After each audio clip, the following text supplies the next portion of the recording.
Good morning, students. We are going to start chapter 2, inverse trigonometric functions. And in this chapter, you must have the basic concept of trigonometric functions of class 11 and inverse function of chapter 1 of class 12.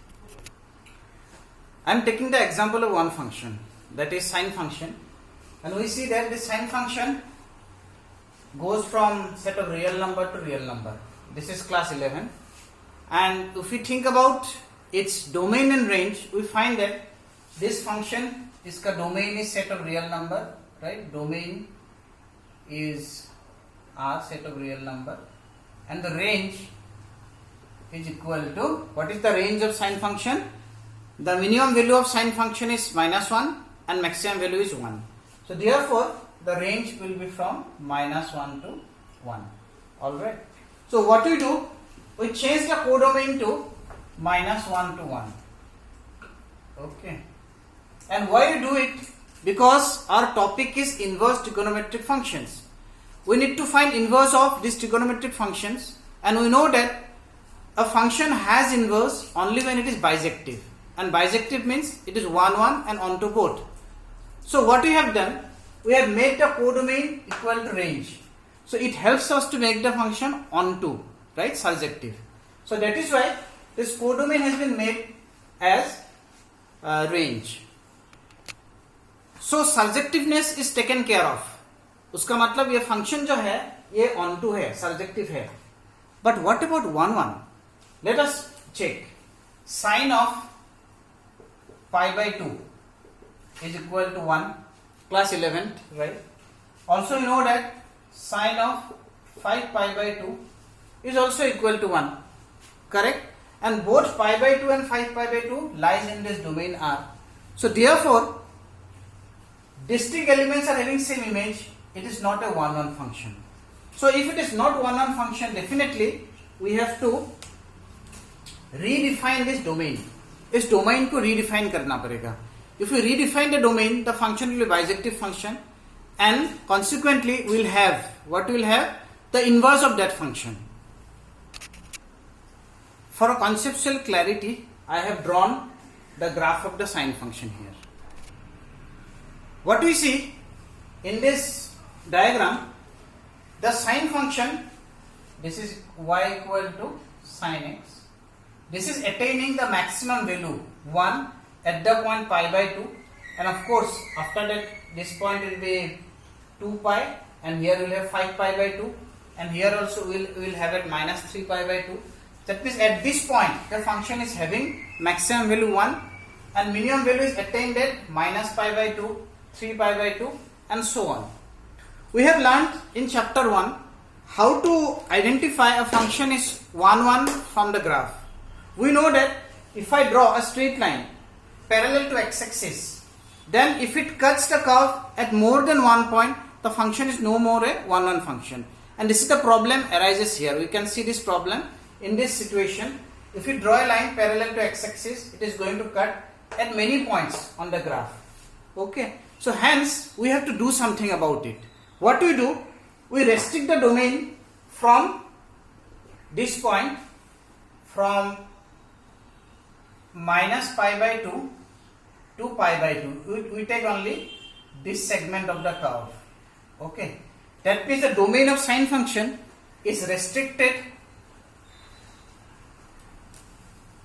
-pi by 2 to pi by 2. So if we do so, what we see, this curve that we have taken from here to here, from -pi by 2 to pi by 2, if we draw a line parallel to x-axis, it is going to cut the curve only a single point. That means the function will be a 1, 1 function. Alright. So to define the inverse of a function, we have to always define the sine function only in this range, from -pi by 2 to pi by 2. And if we do so, then only it is possible to get the inverse of this function. Okay. So somebody may ask now, why only this segment? We could have taken from 3 pi by 2 to 5 pi by 2.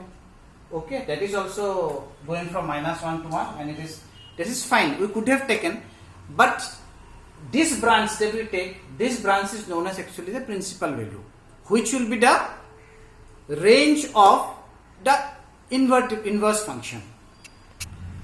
This is what I was saying, if sine is going from minus pi by 2 to pi by 2 to minus 1 and 1, that sine inverse will go from minus 1 to 1 to minus pi by 2 to pi by 2. That means this is known as principal value branch. This is known as principal value branch of sine inverse. Okay. Similarly, taking the help of the concept of class 11, we can find the principal value branch of cos inverse, tan inverse, cot inverse, sec inverse and cosec inverse. And there is a table in the textbook which you have to memorize. So this is the table that is mentioned in your textbook. Sine inverse is going from minus 1 to 1 to minus pi by 2 to pi by 2. Cos inverse from there to 0 to pi. So whatever is there, these are actually known as principal value branches. The codomain of all the inverse trigonometric functions are known as principal value branches. And it is easy to memorize them if we try to see it there in the diagram. Okay. For example, in this case, for sine, what is the, in diagram, we know that minus pi by 2 is under fourth quadrant in a clockwise direction and pi by 2 in an anti-clockwise direction. So this is the diagram for your sine inverse. For cos inverse, 0 to pi, first quadrant and second quadrant. These are all class 11 related. We know that first quadrant में 0 to pi by 2, second quadrant pi by 2 to pi, so 0 to pi. Tan inverse में again we have first and fourth quadrant, but these points are not included, because we have to go, you see pi by 2 is not included, minus pi by 2 is not included. So this is for your tan inverse. Similar to cot inverse, I am drawing here because of the lack of space. This is cot inverse, also same like cos inverse, but only 0 and pi, they are excluded, they are not included here because 0 pi is not included. Okay, this is, by the way, these are all arrow going from R to this. In case of cosec inverse, again it will follow sine inverse, first and fourth, and 0 is not included. So this is what for cosec inverse. And sec inverse ka, if we see the diagram, it is pi by 2 is not included.